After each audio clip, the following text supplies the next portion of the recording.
All right, here we go. This is the week of functions workouts for week 5 here. We got our skill and activation works. We use this in the warm up 10 to 20 seconds of a hamstring hold or an isometric, trying to activate the hamstring fully.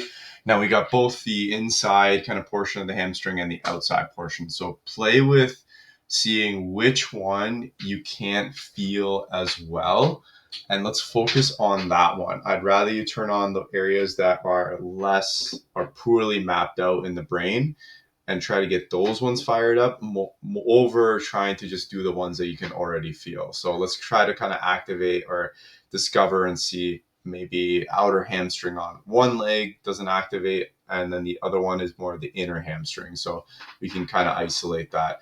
But we'll use this as a warm up and 10 to 20 seconds per side. Really try to create the awareness of the muscle. And then we're going to take that into our deadlifts. This time we're only doing one deadlift at a time. So every 2 minutes, we're going to complete one deadlift for 7 rounds. The goal is to work on our strength. So this is challenging our core, legs, posterior chain. Everything is kind of coming all together to work as one. We're not isolating one single joint or muscle. All or a big chunk of our muscles are working at once. So depending on how this feels, if you're newer to these movements, or sorry, newer to the deadlift specifically, let's just get really comfortable with moving the barbell. So with the technique and the form. And then if you are comfortable, your technique's there, your form's there, let's go into an RPE 7 or 8. So that means make it challenging. And we can build up in that weight, especially since it's one, we can challenge ourselves a little bit more. And then we're going to follow that up with our WOD, quick WOD, 5 rounds for time. We got a total of 60 push-ups and 60 single arm kettlebell swings per side. They are Russian swings. And the goal of this workout is to work on strength and stamina. So we're going to work on that strength aspect by really working on a nice, powerful drive through the Russian swing, through our hips, and with the push-up, same thing through our chest and triceps as we drive up off the box or off the ground. Though we want the first 3 rounds to feel moderate, challenging, and then the last 2 rounds should feel really challenging. So we are even going into the realm of stamina in this too as well, where we work on kind of the breakdown of the muscle, so some hypertrophy training in this one. So if you get to that 4th round or in the 5th round you don't finish, then we got that right stimulus of today's workout. Though I don't want you to go 2 rounds in and you're stuck in the 10 minutes. So definitely find that scaling option, that the push-ups you're doing in about 2 sets every time. And then the single arm kettlebell Russian swings, I would say most of the time you're going unbroken for this. So you do it on one arm for 12 and then 12 on the other arm before you go back to the push-ups again. So this one's going to be a tough time cap, though it's going to push you to kind of get towards that stamina. So, or like expose the stamina of these movements rather than the endurance of the movements. So that's our Monday workout. And then we're going to go into, shift this over, Wednesday. We're going to just focus on bicep activation today, 10 to 20 seconds per side. Really, again, just like Monday, trying to create tension in the muscle and creating that map in our body, or sorry, in our brain of how that muscle should contract. Where is it on our body? Can we feel the whole length of the bicep activating? And then can we maybe even find spots on the bicep that are not turning on as well and palpate that and see if we can create some tension there. So it's going to be a lot of sensory awareness and muscle awareness there. And then that's going to follow us up into the bench press. So we are using the biceps as we're bench pressing, but we're actually really focusing on when we push up, our bicep is kind of extending as we're coming up, and then our tricep is contracting. So they both need to kind of work in conjunction as they're coming up, but we're, instead of focusing on tricep or maybe the chest, we're focusing on the bicep. So a little bit of a different kind of point of view. And then in that bench press, we have 5 sets of 5. So we want to just look back at how we did in the previous weeks and build off of that.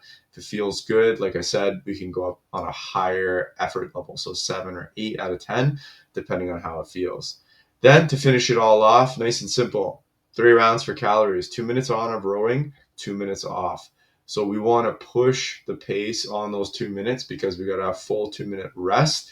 And this is going to be more of that high threshold training. So we're going to be on the higher end or closer to that red zone if you train in zones, or think of it like this is like an 8 or 9 out of 10 effort, or how difficult it should feel. So that's Wednesday, but Thursday's workout, we got some new movements in. We're going to focus on our proprioception of our shoulder blade. So how can we move the shoulder blade and isolate it? Sometimes we go into doing some more complicated movements like overhead pressing or push-ups that we don't really have really good control of the shoulder blades. And that shoulder blade should, or at least your joints, you should have a good awareness of where they are before you combine them with other joints before you move. It's just going to ensure that you're more moving with more control, and your brain is getting enough information to dictate that the movement is safe when you're going through it. So there is risk of injury when we don't have really good control or good awareness of those areas. So focusing on our shoulder blade, and then we're going to work on some balance drills. We're going to do some balancing and dual tasking, trying to do a task while we balance, because in the real world, we don't always just have to focus on balancing. There may be things that happen. We may trip, or we're holding on to something, so our brain is occupied in a different area. This is going to really force us to train those different areas of the brain firing at once, instead of just isolating it to balance on its own. So we're going to look at it from a different lens. And then we're going to do some more vision skills, and we're going to put two skills together. We're going to do eye tracking or smooth pursuits with some eye jumps as well in there. So it should be fun, different kind of skill, and just working on continuously hitting these three areas of the body: proprioception, balance, and our vision, which are really important. Think of them sensors to help us move throughout space. If we have deficits in one of them, we are going to move slower or more cautiously, or even have tightness or pain in certain areas, just because those areas are not getting the right information they should be. Our workout after that, a little bit of inspiration from last week, 15 minutes of 15 down and up. So basically kind of like burpees, but we're only going to use one arm to come down to the floor and back up. So we're going to practice different ways of coming down to the floor. So I'd encourage you in those 15, try to be a little bit creative on how you do it, and don't do it the same way every single time. You just need to come down to the floor and then need to come back up, whether it's lying down on your back or on your chest. I'm not going to be super picky on that. And then we're going to go into 10 rotating ring rows. So we're going to actually kind of hang on to the ring with one arm, do a full body open rotation, and then come up and rotate as we pull up and kind of reach up the strap. We're going to do 10 and 10 per side, and then we're going to go into 50 feet of walking lunges, or we'll go into some stationary lunges and do about 10 to 15 reps there.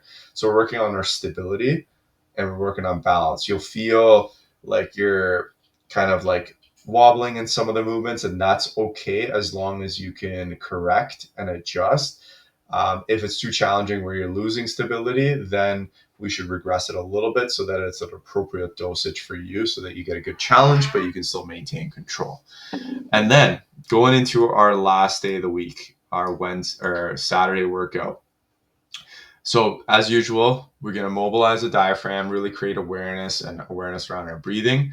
And then this time our workout for that 30 minutes is going to be 2 minutes ski, 2 minutes slam ball clean to shoulder. So basically those red slam balls, we're going to clean it up to our shoulder, and then you can drop it on the floor. And then 2 minutes on the bike or assault bike, and then 2 minute air squats, 2 minute row calories. We're going to do 3 rounds of that. So each round is going to be about 10 minutes.